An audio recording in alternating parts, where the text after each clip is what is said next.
Tired of the everyday routine? Ever dream of a life of romantic adventure? Want to get away from it all?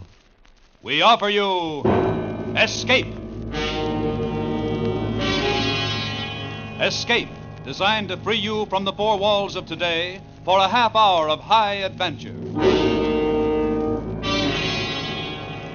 Tonight, we escape with the pilot of an experimental jet rocket aircraft, about to be hurled 40 miles out from the Earth's surface into the limitless boundaries of space, where he receives the most terrible warning in the history of man, from which there is no escape, as Graham Dorr tells it in his thrilling and widely discussed story, The Outer Limit, starring Frank Lovejoy.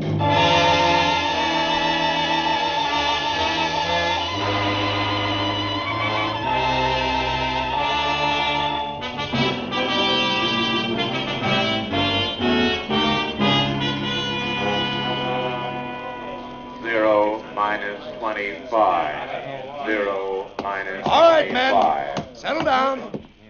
Settle down, men. Okay, Colonel. Yes, sir. All of you will want to know why we took you out of whatever warm beds you were in. Got a reason. The RJX-1. Yeah, that's right. The RJX-1. The top secret experimental rocket jet aircraft. We've been babying it, nursing it, staying up nights with it for 16 months now. This morning, Major Westfall is going to wean it. Bill is going to take her out and beat her up to death. I can't impress upon you men how extraordinary this flight is. It's an 8-rocket ship. 8 rockets. That's what I said, 8 rockets. 8 rockets designed to take man into areas of space that have never been explored before. And at a rate of speed to which no pilot has yet been subjected. Some of you men have already flown many times the speed of sound, so I don't have to tell you very much. Joe? Yes, Colonel? You'll lead the F-86s. You and the other 3 jet boys will be Bill's chase planes. We want observation at 35,000 feet. Yes, sir. Okay, here's how it plays. Pull the curtains on the map, will you, Sergeant? Yes, sir. You see it circled here, your rendezvous point. We designate it Point X. It's roughly over Boulder Dam. 0 hour is 0900. Joe, you and your jets will take off at 0 minus 15. You got that? Yes, sir. You F-86s will make conventional climbs to 30,000 feet. Rendezvous at Point X and call in to meet control at 35,000 feet. Right, Joe? That cuts it, Colonel. Oh, no, wait a minute. Not quite. Now we hear about the weather. Pete? Yes, Colonel. Well, the weather's very pretty out, boys. All clear, ceiling unlimited. Winds aloft at 10,000, 80 mph, 25,000, 140 mph, 40,000, 150 mph. Estimated temperature 45 below at 40,000 feet. There's some scattered clouds northwest of Point X at 15,000 feet. Stratus at 30,000 feet, 30 miles east of Point X, east. We expect no change for 3 hours. That's it, sir. Okay, Pete. Joe, you and your boys go unwrap your F-86s. Have a nice time. Yes, sir. Come on, boy. Major Westfall. Major Westfall, stick around. I want to talk to you. Okay, Hank. How you feeling, Bill? Why? You worried, Hank? Don't worry. Look, Bill, you've got only 10 minutes of rocket fuel. Get rid of those jets before you fire the rockets. Fire only one rocket at a time. Yeah, that's right. Now, look, I'll be listening in on the public address at control. I won't bother you until you're airborne. It'll be between you and the tower until then. All right, don't worry, Hank. I'm going to fly that baby higher and faster than anybody ever did before, just like you said. I'm going to take it up and I'm going to bring it back. And then you and I'll have dinner together.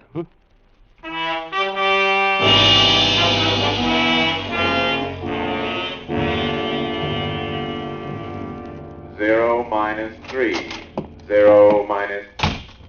Good morning, Colonel. Mr. Hargrove, you'll be here at the control with me? It's all right with you, Colonel. I wouldn't have it any other way.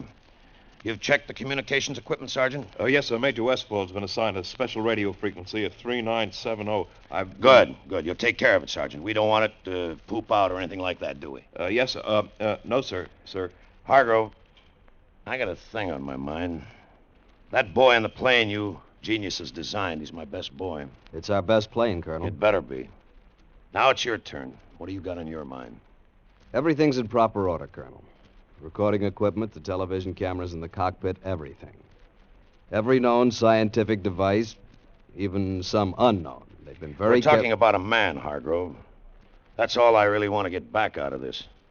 What about the man? There may be one difficulty. Tell me about it. I'd like to know. The takeoff, with all that load. The jets, the rockets, all at maximum fuel capacity. It's never been tested that way before. Go on, Mr. Hargrove. Well, it's just that Major Westfall has only 6,000 feet to get his ship airborne. If he accelerates from 0 to 160 miles per hour in 6,000 feet, he should be airborne in 7 seconds. 7 seconds, that makes 0 plus G. Yes, Colonel. Beyond 0 plus G, well, beyond that, we don't know. We just don't know. Thanks. Thanks for everything, Mr. Hargrove. Sergeant, Yes, sir. flip your switch on Major Westfall. I hear he's got a swell program. Flip them all, will you, Sergeant? Yes, sir. RJX1 to tower. Any change in weather? Tower to RJX1. Barometer reading 29.7. Set your altimeter accordingly. Roger. Wind 15 miles from south. Take off runway 27. Runway 27. Got it. 0 minus 130. 0 RJX1 to control. 130. Over. Control to RJX1, go ahead. This is just for you, Hank. Cabin pressure, okay. Oxygen pressure, okay. All right. Get off the dime, kid. Take a pill, Hank. You'll need it to settle your stomach. 0 minus 1. 0 RJX1 to minus crew 1. chief, over. Crew chief to RJX1. Go ahead. I'm ready to fire. Hold it. Okay, all set to fire. Clear? Clear. Starting right, jet. Starting left, jet. 0 minus 30 Tower to seconds. RJX1. 0 Over. minus 30 seconds. RJX1 to tower, go ahead. Western Airlines Convair reported over Ventura. Got it. Eastbound Constellation at 17,000 over Salt Lake. Roger. Western Airlines DC-4 on Base Lake at 1,000 over Burbank. The rest of the air is yours. Thank you so much. 0 minus 10. RJX1 to tower. Ready for 8, takeoff. Tower to 7, RJX1. 6, Clear for takeoff. 5. Good luck, Bill. 4, 3, 2, 1, 0. He's rolling. 0 plus He's rolling. B, C, D, E, Bill, F, lift it. G, Lift it. H. Lift it, Billy. He made it. Bill made it, Mr. Hargrove.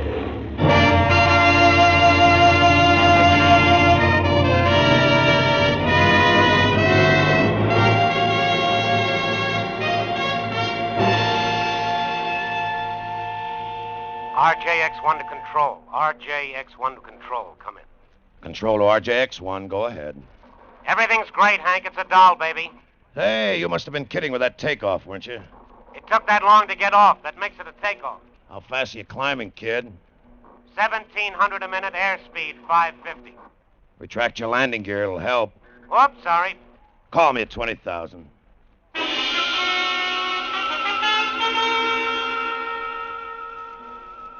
Heading is 87. Everything is real good. Come in, Hank.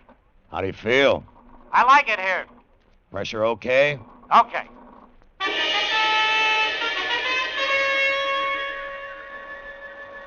F-86 leader to control. F-86 to control. Come in. Control to F-86 leader, go ahead. F-86 observing RJX-1. He's really tearing, Colonel. Over point X at 35,000. On schedule, Joe? On schedule.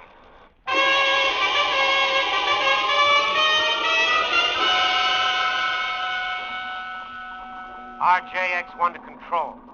RJX1 to control. Come in. Control to RJX1, go ahead, Bill. 40,000 feet, Hank.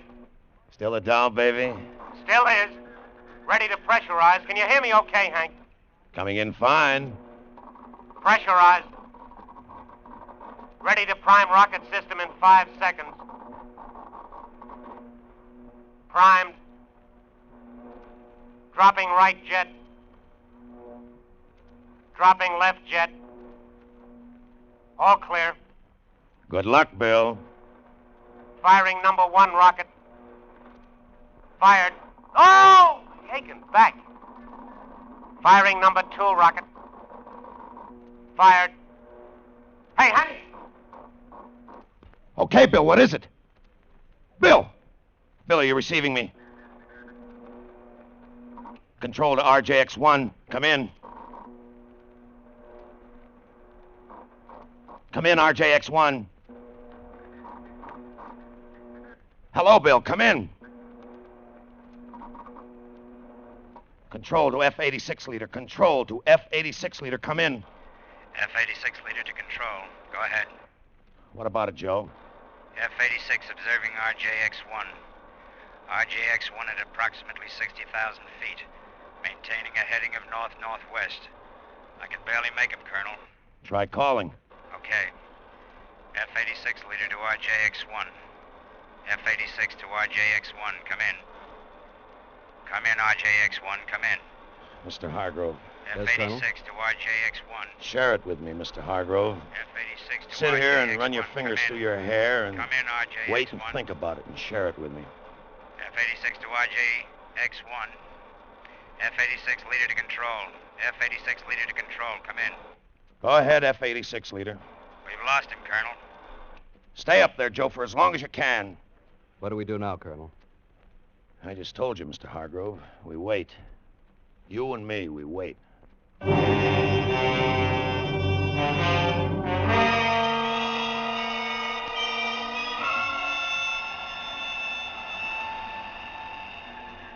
We've lost him, Colonel.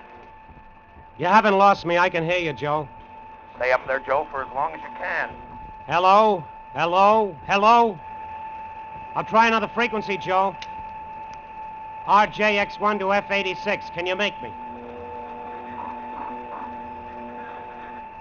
RJX-1 to F-86. Come in. Come in.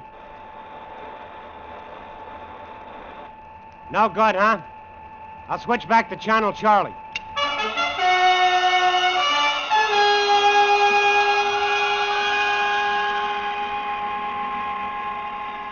I still can't get you, Joe. I'll keep sending. Firing number 8 rocket. Fired. Oh, Oh, brother. RJX-1 to all you ships at sea, to all you people anywhere. This is Bill Westfall approaching 210,000 feet. That's 40 miles straight up in the air, all you people, and that's where I am. You never saw anything like it. No clouds. A color no one ever named before. And silence. 8 rockets roaring at my tail, and I can't hear them. Their sound will never reach me at 1,800 miles an hour. Silence so complete that the ticking of the clock on my instrument panel is a hammer in my brain. Silence. Otherwise, nothing. Nothing except... No, nothing at all. Wait a minute. Yes, there is something all right at 2 o'clock high. Oh, that's really something, brother. Maybe a flying disc, and this is a big one. Spinning like a top, and it's coming toward me. Can you hear me? Can you hear me? Listen. Something has just happened. Something, a missile, a shot, maybe, through the canopy. My pressure is going down. Something is happening to me. This disc thing, it's like a magnet. I'm being pulled toward it. I've lost control of my ship. I've no control. I'm going through decompression. I'm on the verge of unconsciousness. I'm blacking out. I'm black. Can you hear?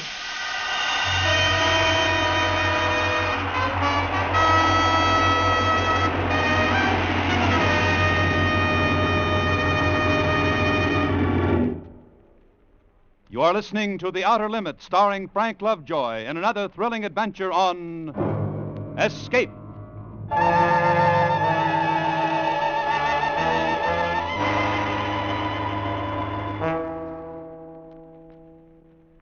had only 10 minutes fuel. He's 3 hours overdue. Well, that's that, Colonel. But wait some more, Mr. Hargrove. There's no point to it. May I make a suggestion, Colonel? What? Give it up. Make your report to Washington. What about you, Mr. Hargrove? To be frank with you, Colonel, in another 16 months, there'll be another plane. The RJX-2. And the Army will give us another man to fly it. Not till we're certain about this man, and we're not certain. What do you propose to do? The things that are in the manual. We'll organize search parties and put spotter planes up in the air. Maybe Bill came down on the ocean. We'll call the Navy in. Colonel, if the RJX-1 came down on the ocean, it would sink in 3 minutes. You know it had no life preserver equipment on it. The added weight of We'll the call the instruments... Navy in. Whatever you say, Colonel. My guess is... What's your guess, Mr. Hargrove? My guess is that sometime, somewhere, on some beach or in some field, someone will pick up a piece of torn metal. That someone will be holding what's left of the RJX-1.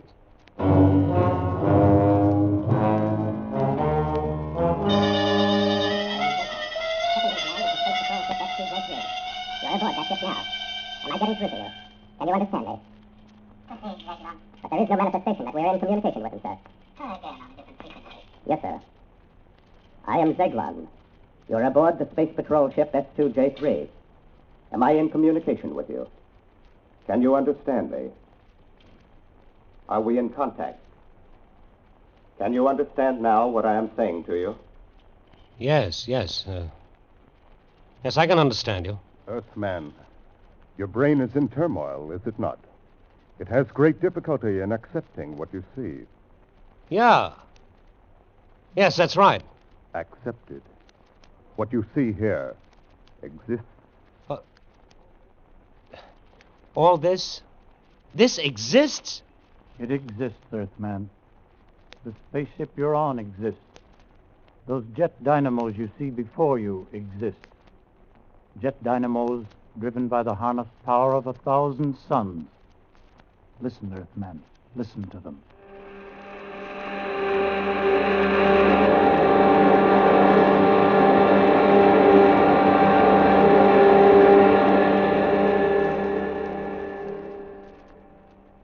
Do you know what happened as you listened, Earthman? We have flung ourselves 10,000 miles into space. What do you say to that, Earthman? Why, I don't know what to say. It's beyond the conception of your Earth brain. Then conceive this. Try to move, Earthman. You're not bound in any way. Try to move. Don't strain. It's impossible for you to move. There's a screen of force aimed at you. Now it's turned off. You may move about, Earthman. Proceed, Zeglon. Yes, Commander. Earthman, I perceive that your intellect now accepts the fact. You are aboard Space Patrol ship S2J3. I am Captain Zeglon of the Galactic Guard. Galactic? Galactic Guard? The guardian of the galaxy. The guardian of the universes. The instrument the Brotherhood of Worlds has set up in defense against such a civilization as yours. What puzzles you, Earthman? Well, I can't see you. I can feel that you're here, but I can't see you. There is no necessity for you to see us. It is sufficient that we communicate with each other. Yes, but talking to you is... Well, it's not like talking. It's, it's as if it were all happening inside my brain. It is. That is how I'm reaching you, by telepathy. Do you remember what happened to you before you blacked out? Yes, I think so. There was a sharp sound, like a bullet hitting the canopy. It was not a bullet. It was a ray. It was necessary to stop your flight. We have so much to tell you. Well, first tell me about my ship. Is it lost? No.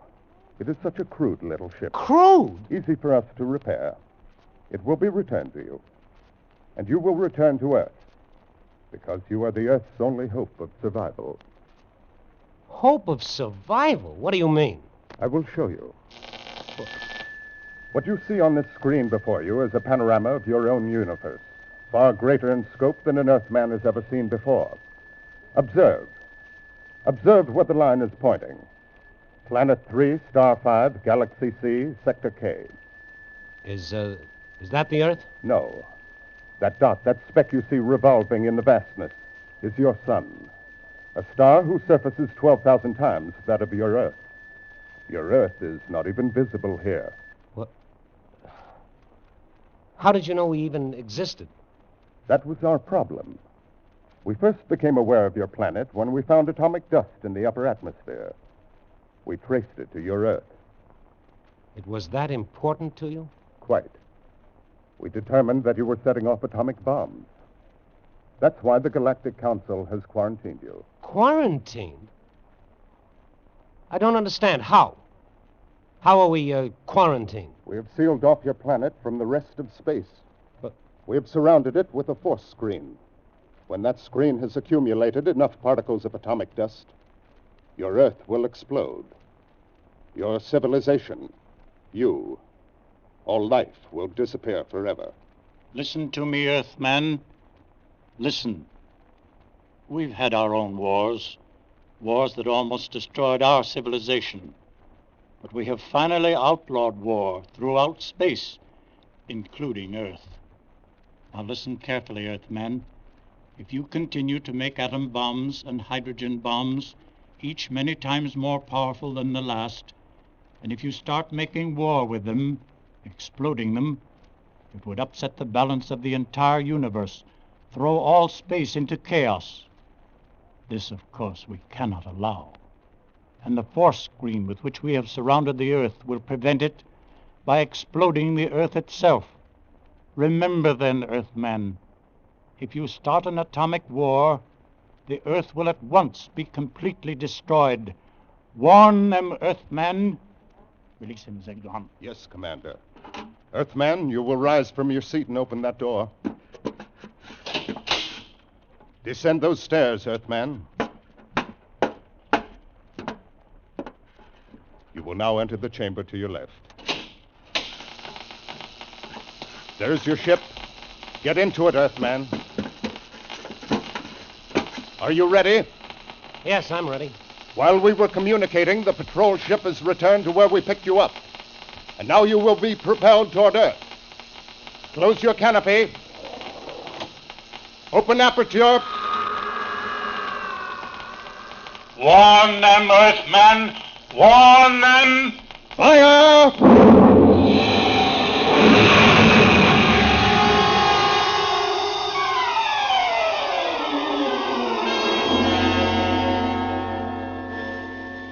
RJX-1 to tower. RJX-1 to tower. Come in. RJX-1 to tower. Come in, tower. Tower to Funny Man. You loaded, kid? How did you get in on this frequency? Listen, this is RJX-1. RJX-1 coming in for landing. Give me landing instructions. Tower to Funny Man. Impossible that you're RJX-1. He's 10 hours overdue. Get away from the area. Area cleared for bomber practice approaches. This is Major Westfall and RJX-1. Come on, kid, give me landing instructions. I have no fuel. I'm gliding. What? Hey! Hey, yeah, I see you now, Major. Wait a minute. I'll restrict the area. Okay, RJX-1. Go ahead. Approximately 6 miles north of field. Clear area for 10 miles. Being cleared. What's your altitude? 10,000. Estimate 6 minutes to land. Tower to RJX-1. You are cleared to land. Runway 9. Wind east-southeast 15. Roger. Coming down.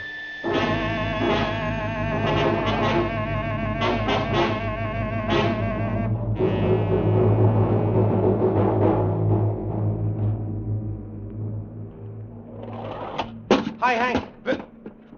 Bill, what happened? Hank, you won't believe it, but you've got to. I know you won't believe it. It'll knock you over. Now, just take it easy, Bill. Sergeant. Yes, sir. Have the ship gone over by Geiger counters for radioactivity and seal it. What? Oh, yes, Hank, you better mount a 24-hour guard on it. Look, what did you run into? Plenty. Listen to me, Hank. They said the Earth would explode. They said it was the end for us. They said that? Come on, let's go over to my office. You gotta believe me. Read it like an order, Bill. My office. I want Major Donaldson to look at you. The psychiatrist? Hank, you've got to listen to Come on me. over to the office.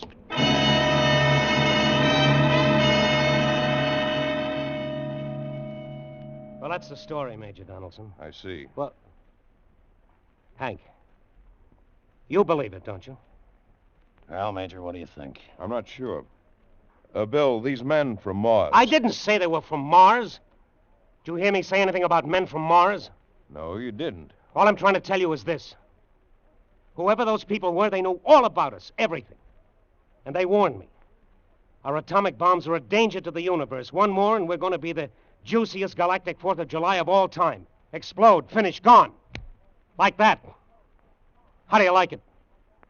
All right, Bill, roll up your sleeve. Oh, no, forget it, Major. All I need is a couple of drinks. Sorry, Boyle. Sorry. Not right now. Let the Major give you a hypo. Now, look, I got a drink coming, a lot of drinks. Later. Come on, Bill, the sleeve.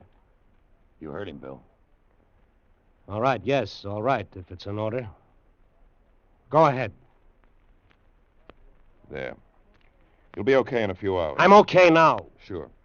We'll leave you here, Bill. It's all right if Bill sleeps in here, isn't it, Colonel? Sure. Yeah. Well, maybe you'll believe me tomorrow. You'd better. Come on, Major.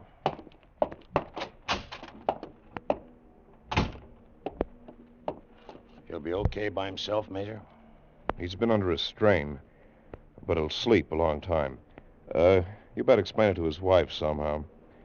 I'll talk to him tomorrow. Tough. I've heard he's one of the best. He's the best. A combination of nerve and loyalty and lightning reflexes that comes once in 10 million times. What about it, Major? How does Bill look to you? I can't tell yet. Maybe a week, 6 months, 6 years. I'll need a whole lot of time with him before I can tell. I see. Well, he'd better get some sleep, too. All right. And don't worry, Colonel. He's a strong boy. Best nerves I've seen. I'd say things will be all right. Delusions like Bill's latched on to... Well, delusions like this... Major. Yes, Colonel? Major, when you make your charts for Bill, diagnose him and treat him and do all the things you have to, when you do that, Major, consider this. Yes? How did he keep that plane in the air for 10 hours? For 10 hours, Major, when he had fuel to last him only 10 minutes.